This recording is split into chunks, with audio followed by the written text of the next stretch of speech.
The DJI Avata 2 has a great camera on it, but if you want to get the very best quality out of it, you need to color grade your drone shots. So in this video, I'm going to show you how to color grade D-Log-M footage from the Avata 2 in Davinci Resolve. Now, to be able to color grade the footage like I'm going to show you, you do have to have shot it in D-Log-M color profile rather than in the normal color profile. That adds a lot more contrast, but you can do something similar with footage shot in normal color profile. You just won't have nearly as much color grading flexibility.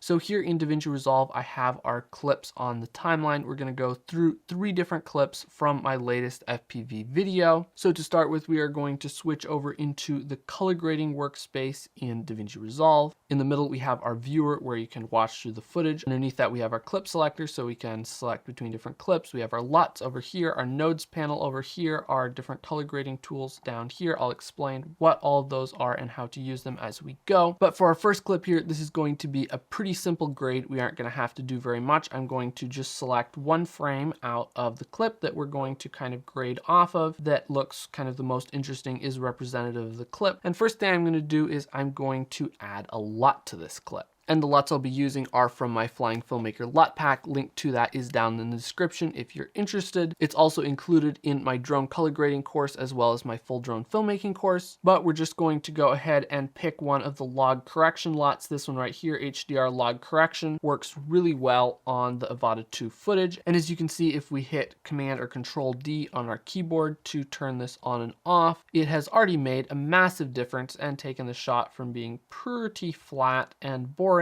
to looking a lot more punchy and having some life in it. Now you may notice that we are losing some detail here in our highlights. It's actually pulling down the highlights slightly. If we look at our waveform, you can see before it was right up at the top and clipping, but now it is just a little bit lower, but it's kind of compressing all these highlights together. And I'm fine with losing some detail there because the highlights were already clipped. And honestly, there's not really much of anything to see up there in the sky. So that is looking pretty good for our basic log correction. But I do want to add a bit more of cinematic colors and a little bit of extra pop to the shot. So I'm going to add another LUT from the Flying Filmmaker LUT pack. And to add another LUT, we're going to create another node. Now, a lot of people get really scared of nodes. If you don't know what they are, they're quite powerful, but the basic concept is actually quite simple. Each node is basically like an adjustment layer where you can add different adjustments, LUTs, curves, all of our different color grading tools on each of these nodes, and you can add multiple nodes so that you can layer multiple adjustments one after the other. So to add another node, we can just right click on our first node here, come down here to add node and click on add serial node, or you can just simply hit Option S on your keyboard. That will add it a lot faster. But now that we have a second node, we can come over here to our LUTs panel and try out a few different cinematic looks from our Flying Filmmaker LUT pack. And for this clip, I think I'm going to go with this one, Cold Fog. As you can see, this is just giving us a little bit of a cinematic look, kind of cooling off our highlights here and adding a little bit of extra contrast, just adding a little bit of cooler tones to the image while still retaining some of the golden hour colors here. And all in all, I'd say that looks pretty good without any other extra adjustments. And if we hit Shift D on our keyboard to turn all of our adjustments off and back on, you can see we took it from a pretty flat, pretty boring looking FPV drone shot to a much more nice, contrasty, punchy, good looking shot. So there we've graded our first clip, just a super basic grade, nothing fancy going on here, just one LUT to correct the log and a second LUT to add a look. Then moving on here to our second clip, this is a shot where we're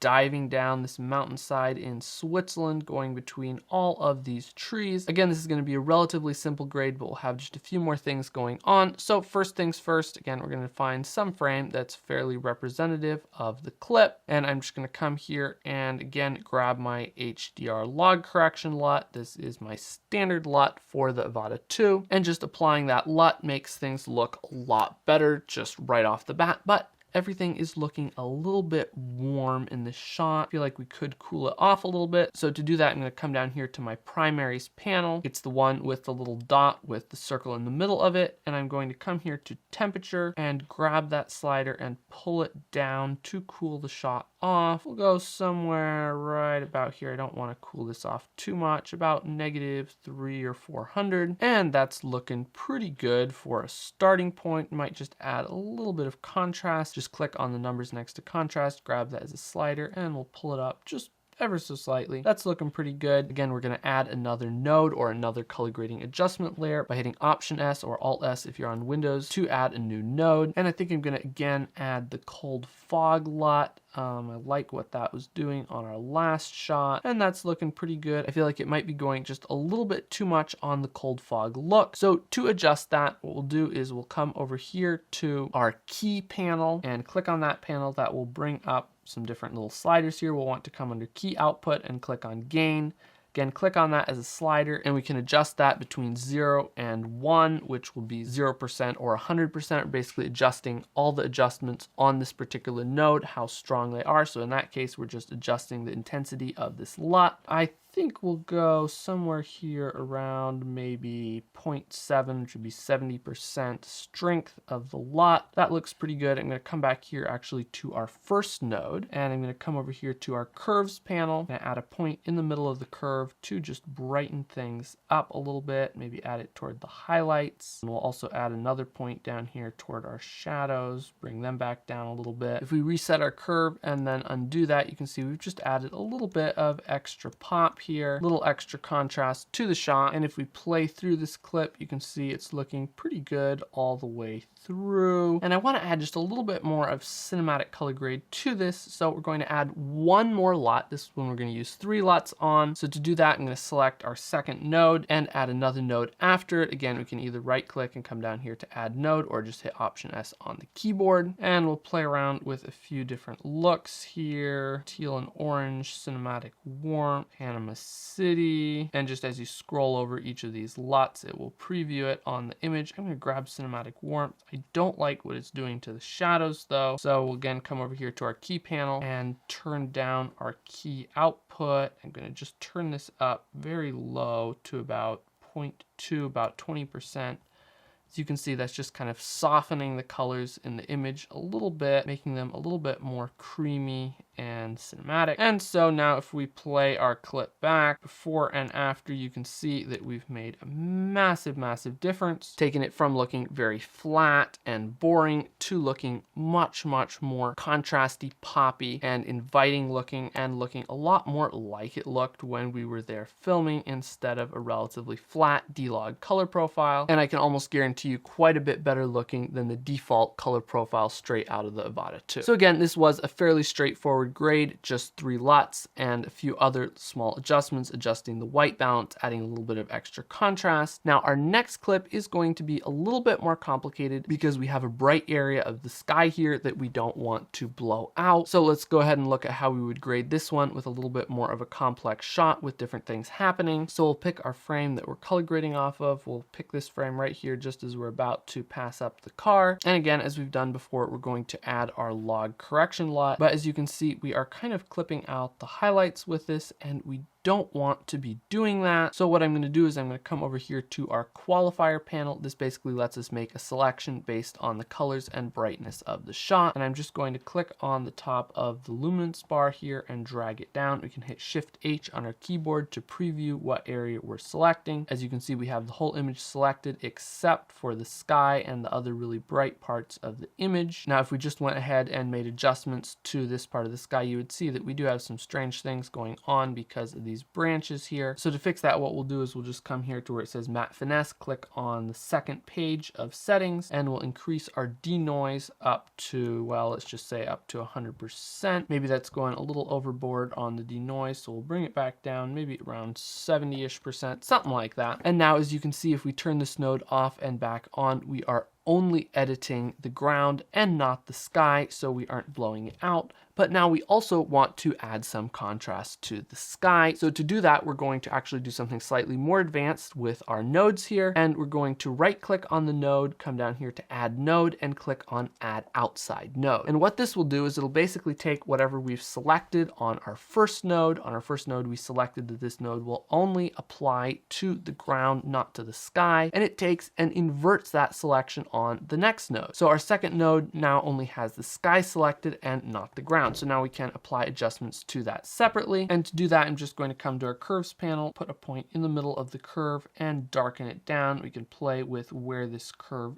is. That looks pretty good. I'm also going to increase the saturation somewhat. Might also come over here to our HSL curves and come to hue versus luminance. We'll just click on our blue and cyan dots. That will give us a couple points so that we can just adjust the blues, darken them down a little bit to make the sky pop out. And that's looking pretty good. Now, as you can see, the ground doesn't look that great. So we're going to come back to our first node and we're going to come back over here to our curves panel. And I'm going to actually add a bit of a curve to darken our shadows a little bit. And we'll put a second point here more toward our highlights, brighten up the highlights a little bit, just add a bit of extra pop. And we can do this without blowing out our sky because this first node is only applying to the ground and not to the sky. Now, as I play through this clip, one thing that I feel just isn't standing out enough is the greens in this field. They look a little bit yellow and just a little bit sad. I think they were greener than that. They should be greener than that. So we're going to actually select those green tones and edit them separately. So to do that, we're again going to add another node. Come here to add node, add serial node. And we're again going to use our qualifier tool to just select certain colors. This time, instead of using these bars, we'll just click on the shot. First, we'll hit Shift H so that we can see what we're selecting. And then we'll just click on the shot and go ahead and select these greens. That looks pretty good. Now we can just come down here and adjust our selection. I want to select a little bit less of these yellows and more of the greens. So we can just move the bar around here on hue. Also